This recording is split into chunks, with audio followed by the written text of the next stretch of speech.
નમસ્કાર દર્શક મિત્રો, CB24 ન્યૂઝમાં હું આલોક આપનું સ્વાગત કરું છું. ગુજરાત વિધાનસભાનું બજેટ સત્ર 16 ફેબ્રુઆરી 2026થી શરૂ થશે અને 25 માર્ચ સુધી ચાલશે. નાણામંત્રી કનુભાઈ દેસાઈ વર્ષ 2026-27નું બજેટ રજૂ કરશે. આ સત્રમાં જનહિતની નવી યોજનાઓ અને મહત્વના વિધેયકો પર ચર્ચાઓ થશે. ગુજરાતના રાજકારણ અને વિકાસની ગતિ નક્કી કરનારા સૌથી મહત્વપૂર્ણ સમાચાર સામે આવ્યા છે. વિધાનસભાનું આગામી બજેટ સત્ર આગામી 16 ફેબ્રુઆરી 2026થી શરૂ થવા જઈ રહ્યું છે. આ સત્રના આયોજન અંગેની જાહેરાત કરવામાં આવી છે, જે મુજબ આ સત્ર 25 માર્ચ સુધી ચાલશે. તો 16 ફેબ્રુઆરીએ ગુજરાત વિધાનસભાનું બજેટ સત્ર મળશે. 17 ફેબ્રુઆરીએ વિધાનસભા ગૃહમાં સામાન્ય બજેટ રજૂ થશે. તો વિધાનસભા અધ્યક્ષ શંકરભાઈ ચૌધરીએ આ જાણકારી આપી છે. તારાંકિત પ્રશ્નોત્તરીનો કાર્યક્રમ અધ્યક્ષ શંકરભાઈએ જાહેર કર્યું છે. રાજ્યપાલ આચાર્ય દેવવ્રતજીએ 8મા સત્રનું આહ્વાન કર્યું છે. બજેટ સત્ર કુલ 23 દિવસ સુધી ચાલશે, જેમાં વિવિધ કાયદાકીય કામકાજ અને નાણાકીય ચર્ચાઓ માટે 26 બેઠક યોજાશે, જેમાં સરકારના આગામી વર્ષના વિઝન અને સિદ્ધિઓની રૂપરેખા રજૂ કરવામાં આવશે.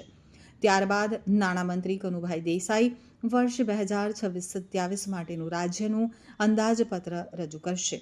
તો સૂત્રોના જણાવ્યા અનુસાર આ બજેટમાં મધ્યમ વર્ગ, ખેડૂતો અને યુવાઓ માટે મોટી જાહેરાતો થઈ શકે છે.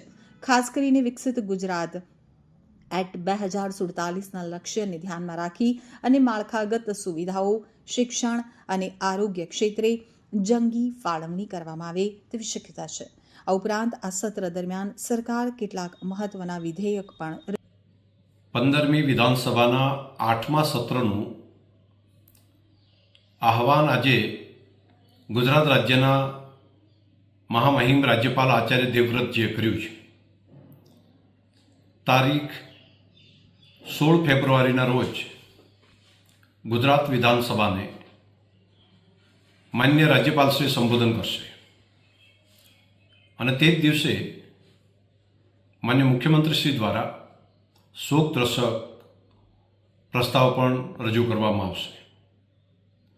17મી તારીખે ગુજરાત રાજ્યનું 2026-27નું અંદાજપત્ર ગુજરાત રાજ્યના માન્ય નાણામંત્રીશ્રી ગુજરાત વિધાનસભાની અંદર રજૂ કરશે. આ સત્રની અંદર